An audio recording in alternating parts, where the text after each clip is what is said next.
My name is Gary Spencer. You're watching An Audience at 8. My guest is fashion photographer Ben Watts. I mean, I was odd jobbing, doing every job, whether it's delivering milk, delivering newspapers, working at McDonald's. I always say that I got my start in fast food. You might command it through fear. People will hate you behind your back. You create your own opportunities. There's opportunities everywhere. I'm not doing this for the rest of my life, you know. 2002, I think we first met. Was that it? Was it? Yeah, on that mountain in doing Nordstrom. But I'm never really sure whether we have these like soundbite conversations. You were born in Australia or England? I was born in England and I lived there to the age of 16, just 16 or just before 16.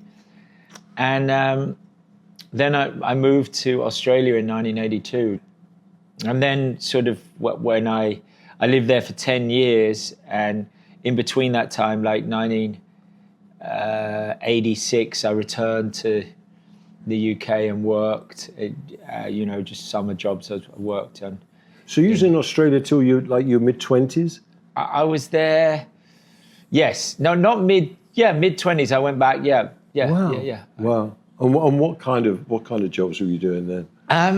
Photographically, I mean, I was odd jobbing, doing every job, whether it's delivering milk, delivering newspapers, working at McDonald's. I always say that I got my start in fast food. I was probably delivering newspapers before. I was delivering newspapers in England. I worked in a hotel, etc., as a porter. But college is where when I went to college, I got interested in photography, and then from there I started doing jobs. Before I'd even graduated, I was sort of semi-professional. So you was always shooting?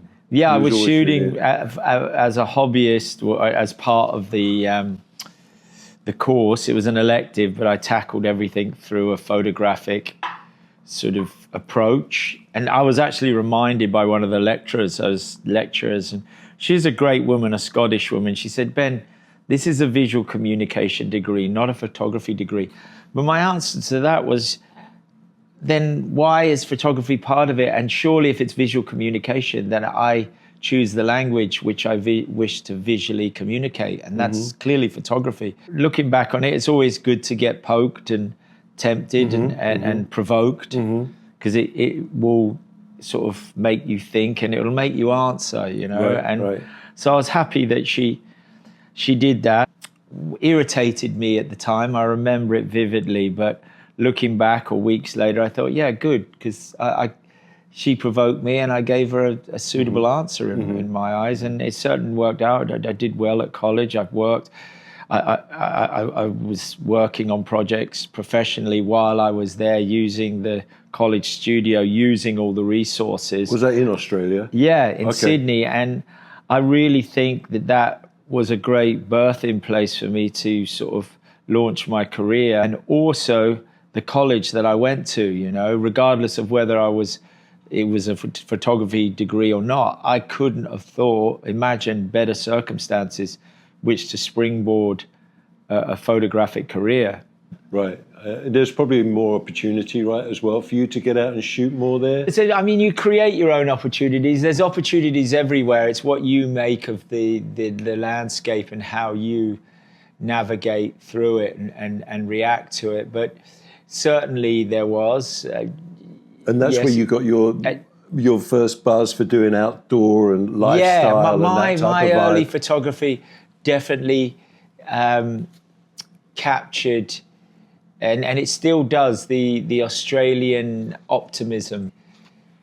They're optimistic thinkers and unafraid, and that certainly. One of my lecturers said to me, he goes, "Ben, you're different from people here because you don't come from here, so you see things differently." And I did, and I saw the information that was coming to me, and I went through it and I edited it and I took out the good parts, and that is a very strong key part of the Australian persona. They even have a saying, "Yeah, have a go, mate. Have a go, mate." Yes. Have a go. Yes. Have a go. Yeah, that's always been, I think, your attitude. One of your major strengths is your positivity and wanting to have a go at stuff. Thanks for saying that. No, it's for sure. Connection with Wales as well, right?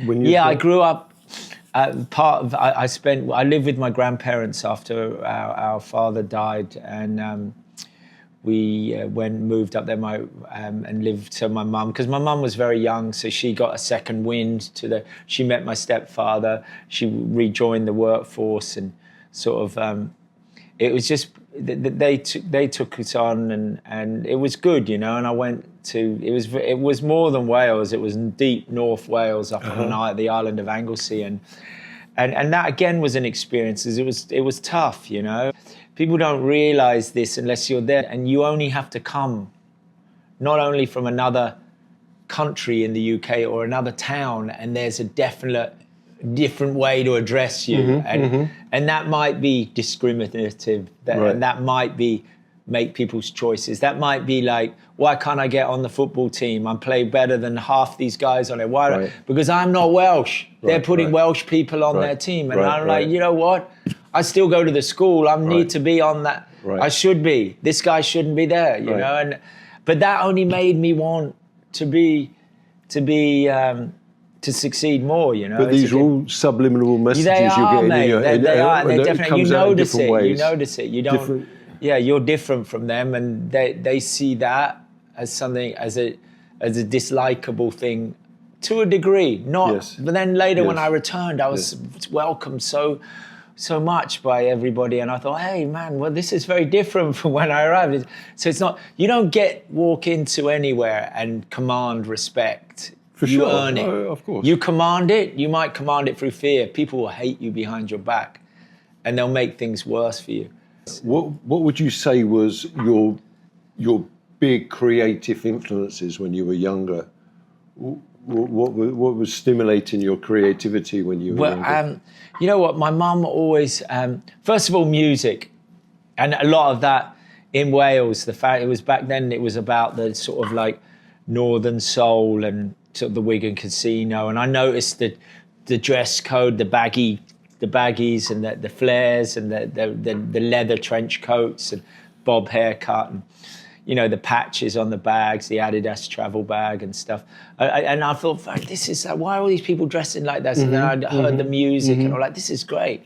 It's all old Motown, Stax, rare American music, that didn't necessarily break it in the US, but it was given a second life in the north of England, and the north of Wales is parallel to Manchester. Manchester and the whole vibe, yeah. So they were very much part of that. Transitional, and it was a lifestyle, and so the fashion, the music.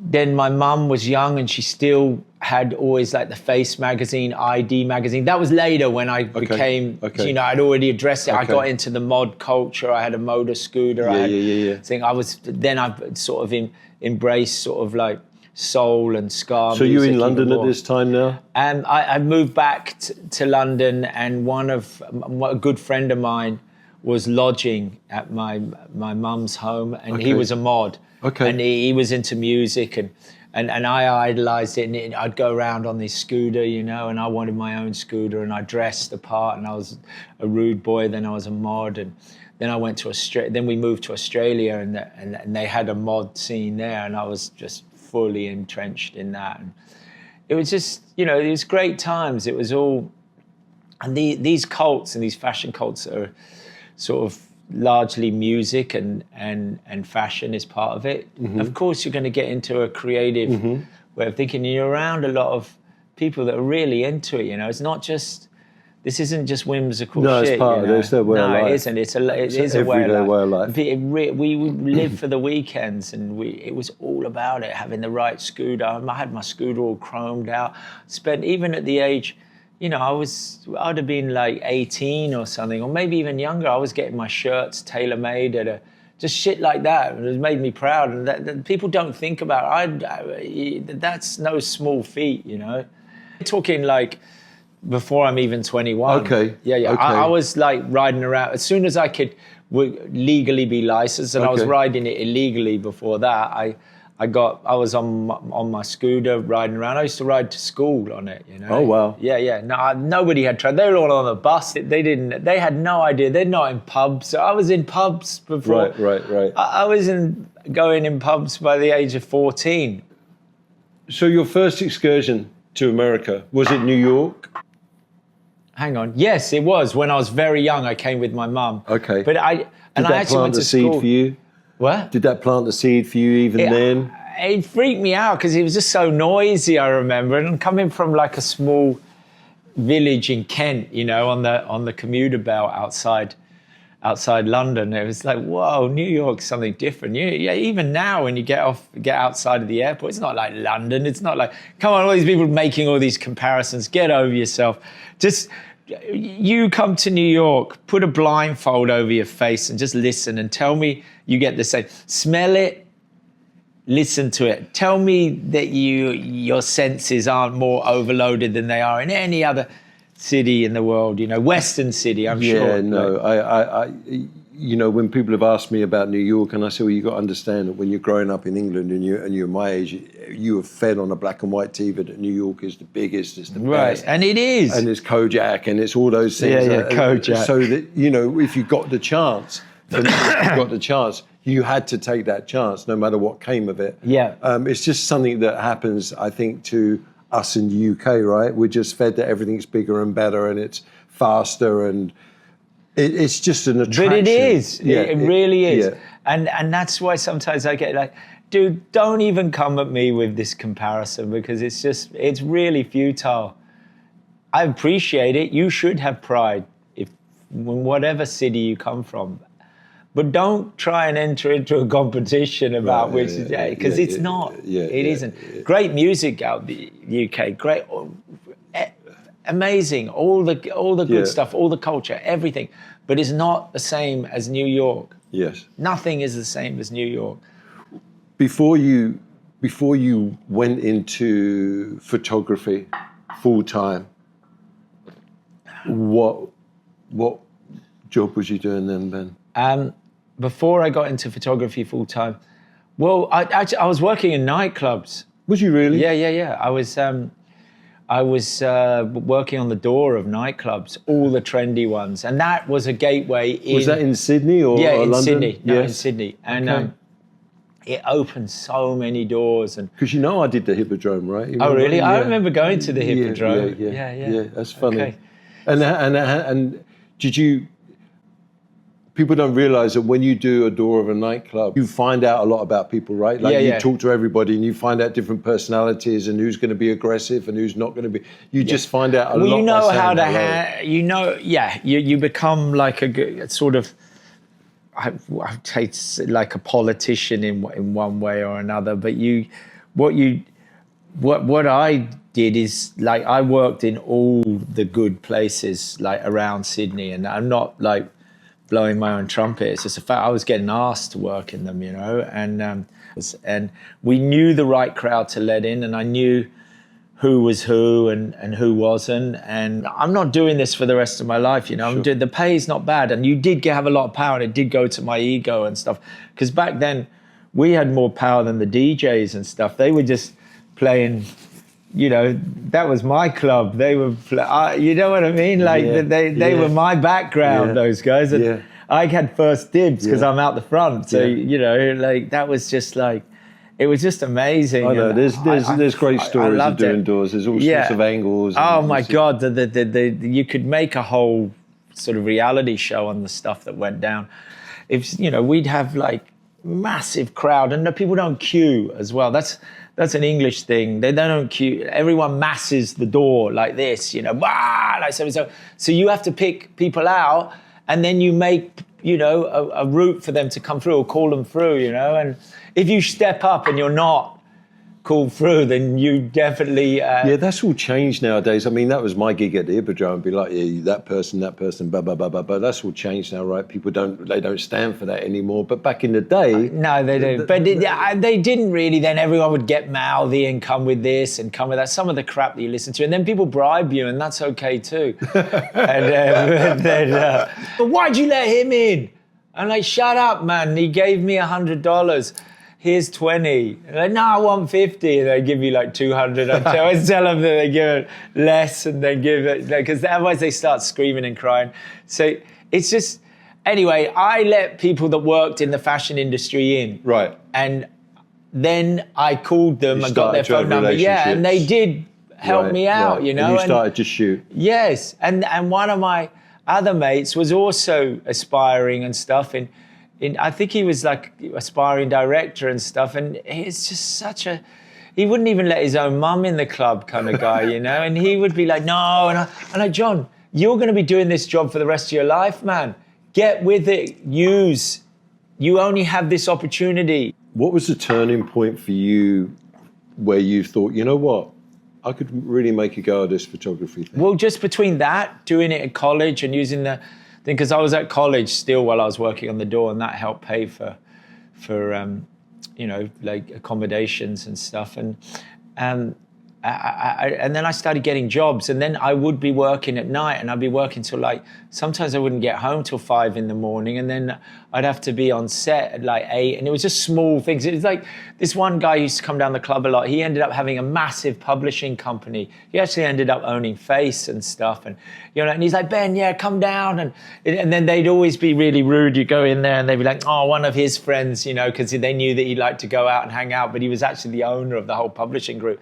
But then they saw my work, and they're like, no, this is pretty decent. So we get to sort of appease the big boss, and it's actually of value to us. It's not just some clown, you know. I just got to take this more professionally. I can't be like, people are going to think that I'm just like working on the doors. And this is Australian, shooting and then I need to get step back away from this and get full time into photography. And part of my ego, like, I still love the nightlife and stuff. So I'm like, I'm sad to let this go, you know, because I had a real camaraderie and friendship with a lot of people who worked in that world, and I didn't want to lose that touch, but eventually it was all good, you know. And then I went over to the UK, and I sort of had done what I could do in Australia. I could have stayed and done, but how long was it going to go on for? It was quite a rapid rise, which could mean forecast and it's a fairly small market, right? Then at that time, a rapid descent. Yes. So I'm like, I've got to.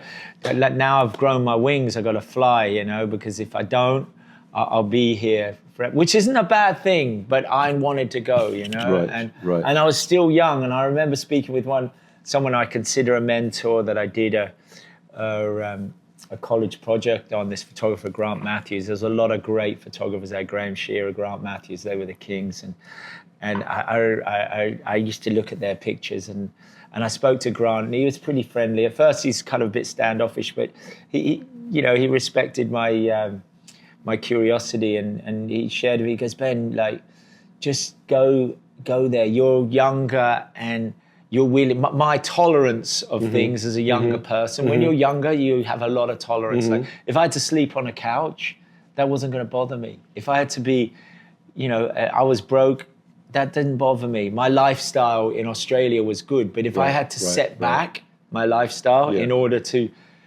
fulfill my dreams, I was there. I was ready for it, you know. And if I had to go from shooting like a cover of Australian Vogue to shooting a postage stamp picture in Mademoiselle, that was all good with me. It was just, as long as I was evolving, constantly moving forward. Constantly moving and participating in my profession of choice. That was fine. And you have to do that. Sometimes you've got to go through these, like what I call pain barriers, and that my description of this might seem futile, but you'll be surprised once people get comfortable how difficult it is to then come out of the comfort zone and go back into the pits.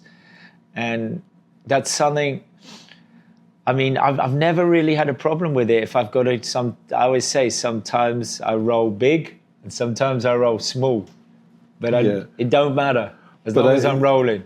Yeah, but I think that attitude you have, I think that's made you just very likable within the business, you know, because you do stay humble, and you've done some really great work. When you started off, who were your major photographic influences? Well,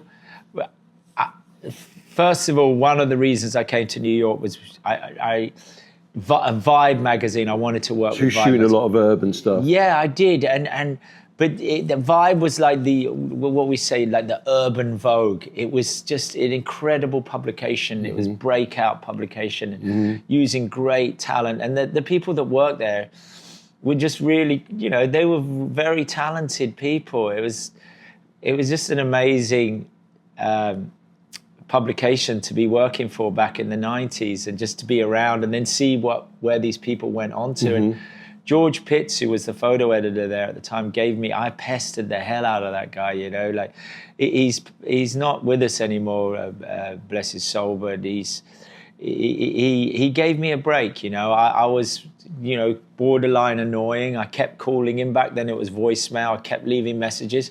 I kind of timed it so it wasn't like 3 a day, kind of like, well, remember Rupert Pupkin in The King of Comedy, how he just kept calling and then he showed up and camped out in Yeah, it was kind of a bit like he camped out in the lobby waiting to see.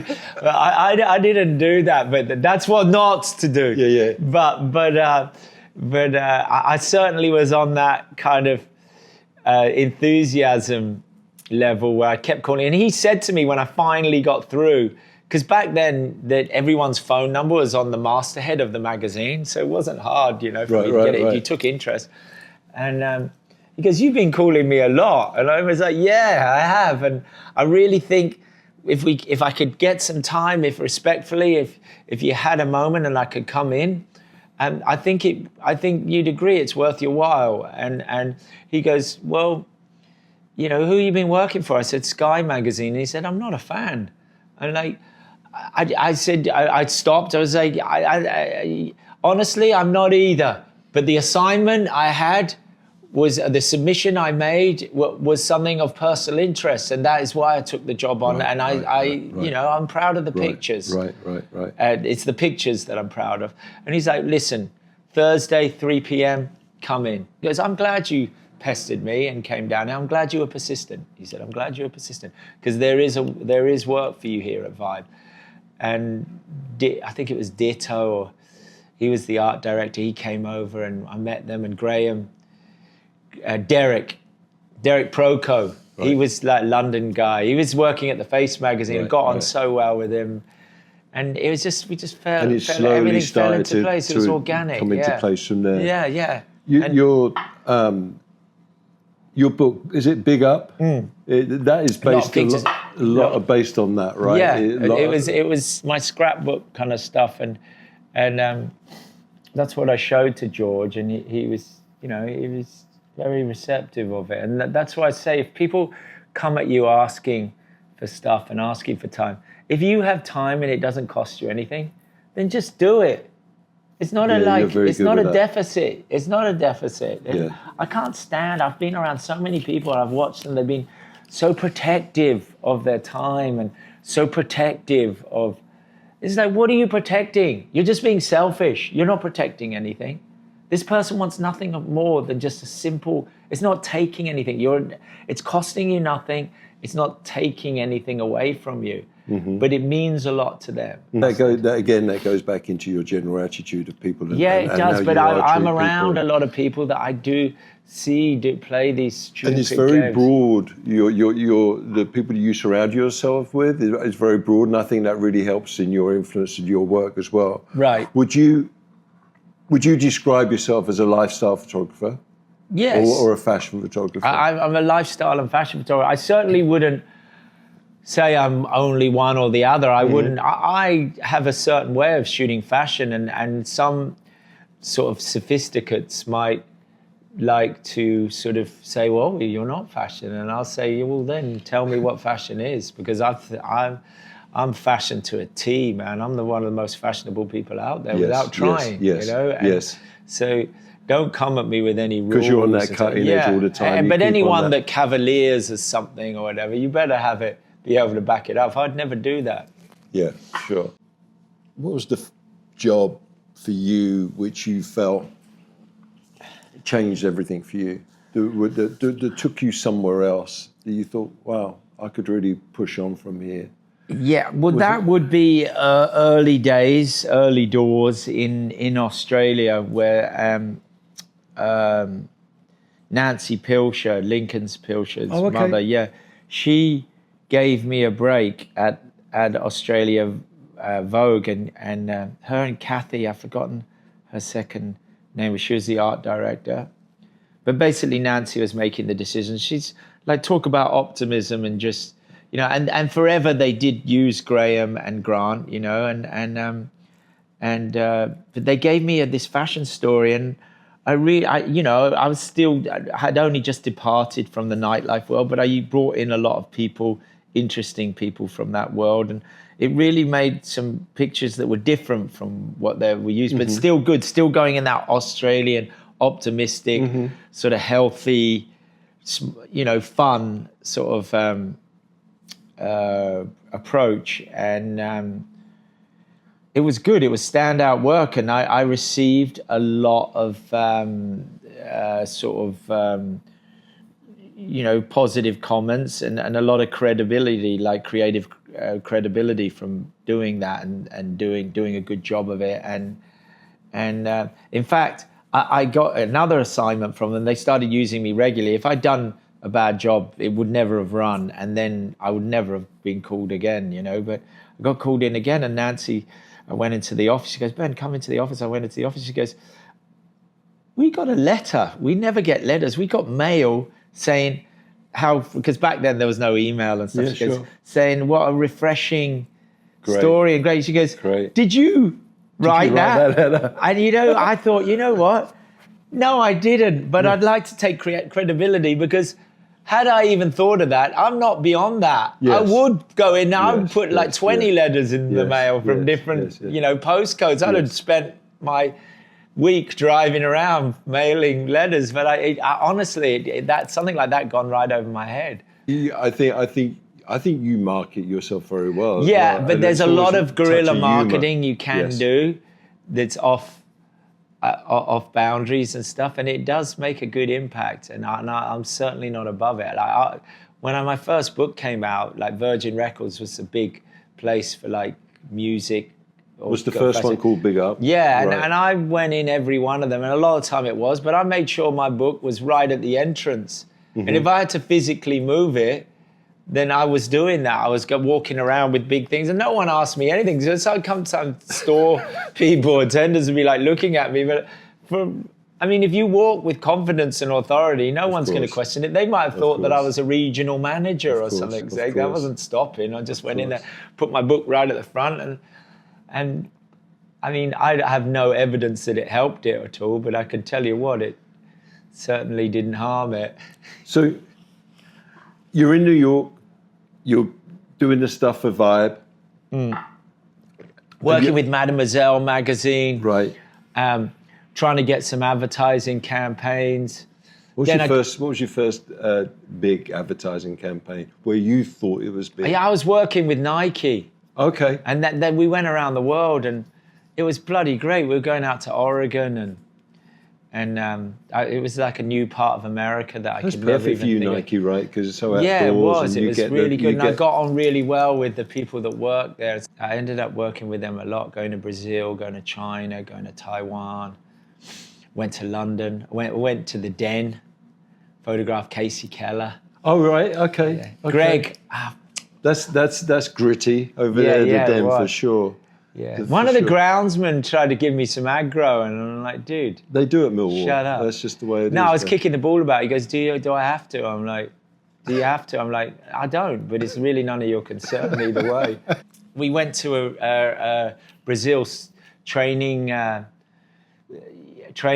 and they were on the pitch training, and a lot of fans show up for training, you know, and Ronaldo was not the Ronaldo R7, the other C7, no, the other one. Yeah. But what do they call him? I don't know, but he can play too. Oh my God, I've got pictures of me playing foosball with him. Janino was in it. A couple of the guys that were playing with I think they were playing with Tottenham, or I'm trying to think, Giovanni. There was a couple of guys were playing in the Premier League. Anyway, so I can't speak Portuguese. I was in the same hotel as them. They see me in the common area in the rec room and stuff, playing table tennis. I'd played a couple of games with them. So I was sort of in favour. They're like, oh yeah, the gringos, this, me and my assistant and stuff. I'm like, I went up and like kept, started hassling them, taking pictures after the scrimmage at the end. And so they stayed on the pitch because they're joking around. We're like throwing water around, having a laugh. But it was too much for the fans, man. They can't, because usually you come out, you train, you're not static. You're moving, you're moving. And then you're off the pitch, 45 minutes, an hour and a half, you're off the pitch. And the fans, they don't get time to think or whatever, they just watch. I keep taking pictures and stuff because I'm loving it. And then the chaos, I'm loving it. You've got some good stuff doing I that, did. Right? I got to find those next. But then the next thing I know, my tripod's gone. Oh. And one of them's sort of like running like he'd been awarded the World Cup, like this or anything.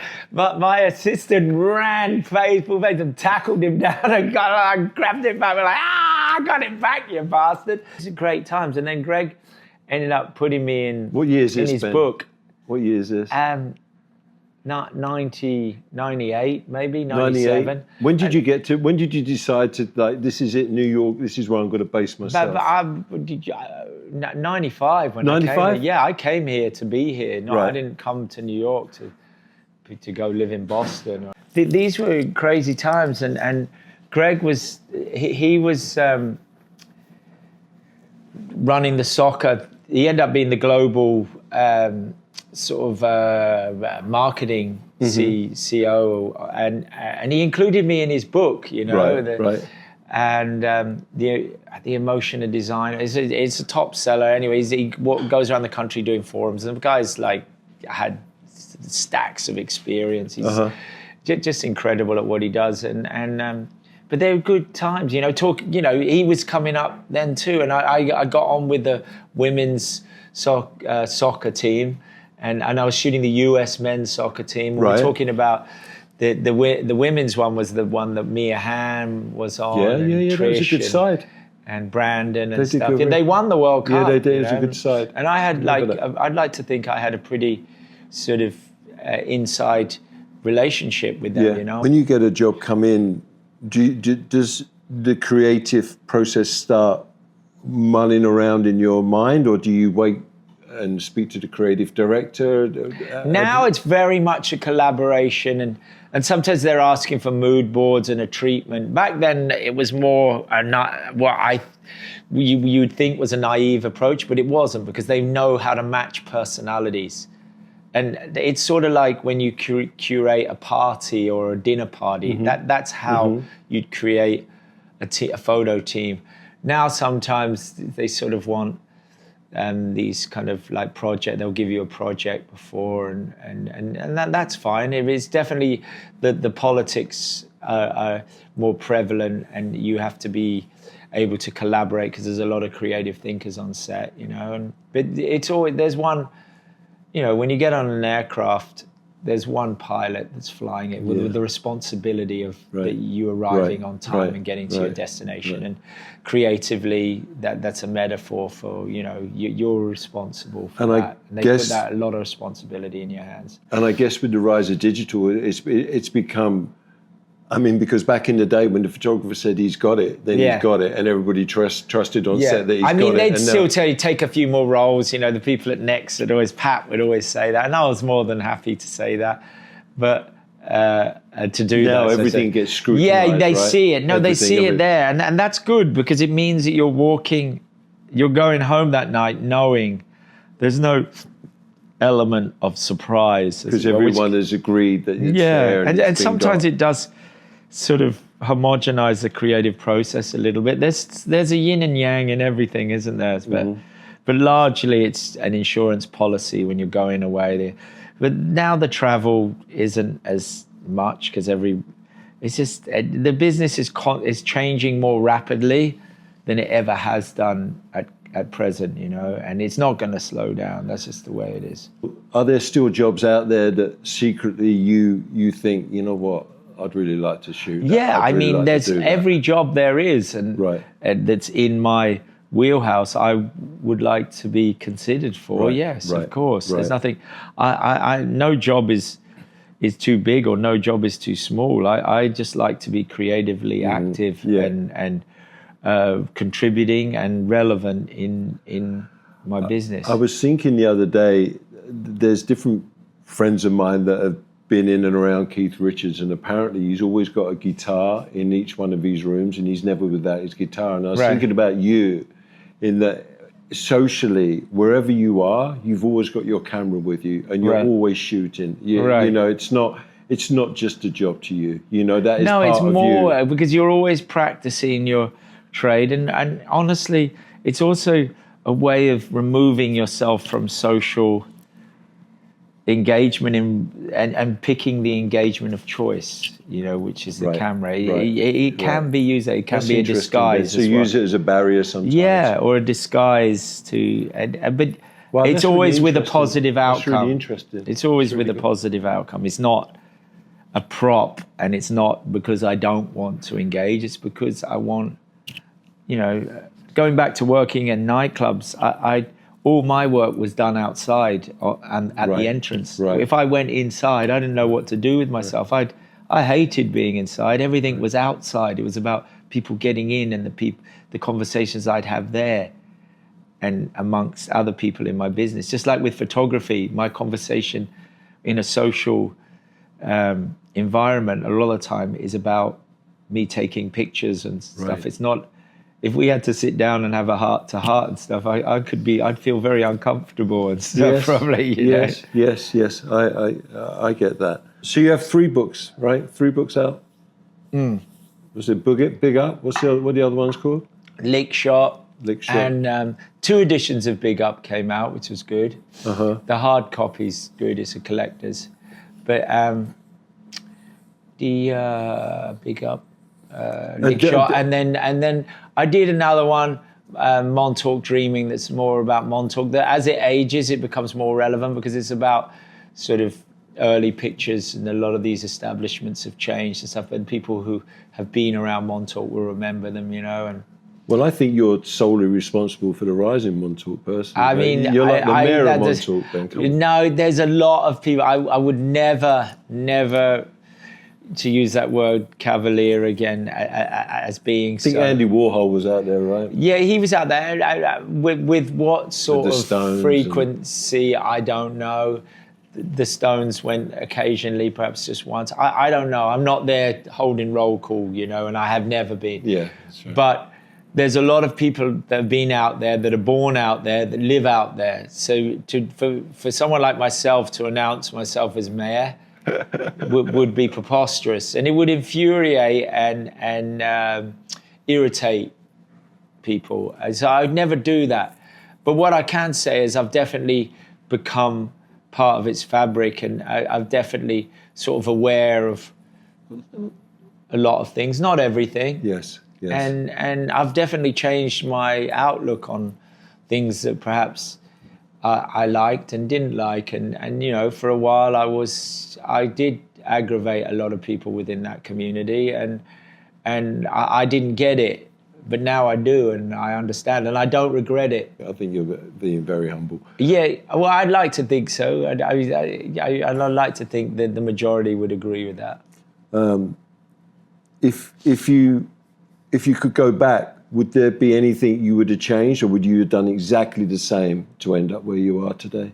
I don't know. You know what? There are some things that, you know, as far as sort of taking my foot off the gas to enjoy myself. But if you don't, then you never will. So it's a weird thing to play, because sometimes people who aren't necessarily popular and don't have much social life, and they don't have that to distract them, supersede because they're not invited to the party.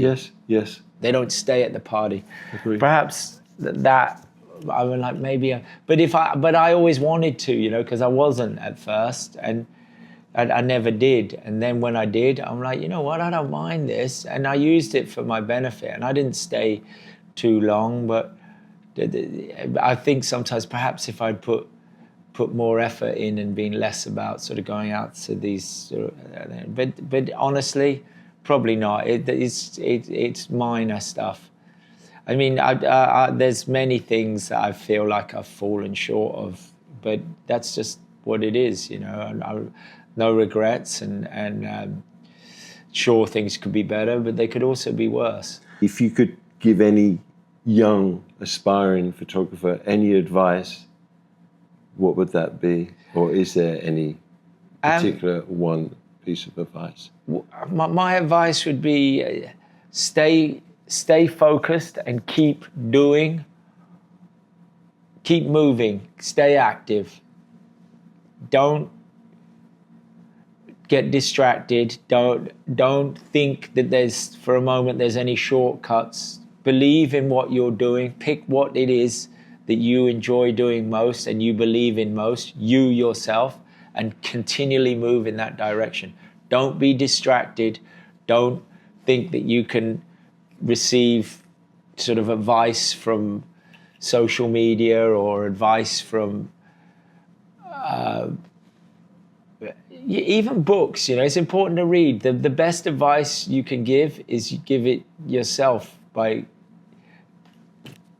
continually acting and moving and participating in that profession, and you will slowly move towards your goals. As long as you're moving closer and closer towards it, you're still gaining traction, and you're still in there with the possibility of reaching that goal. Because I've just seen too many people, because it hasn't happened quick enough, or because they think it's happened too quick, but it hasn't. They didn't.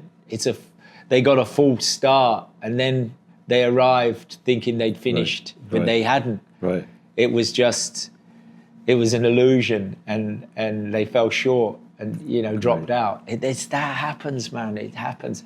But if you keep going forward and keep trying, it's honestly, it's the way. It's not about, you know, making vision boards. It's about doing it.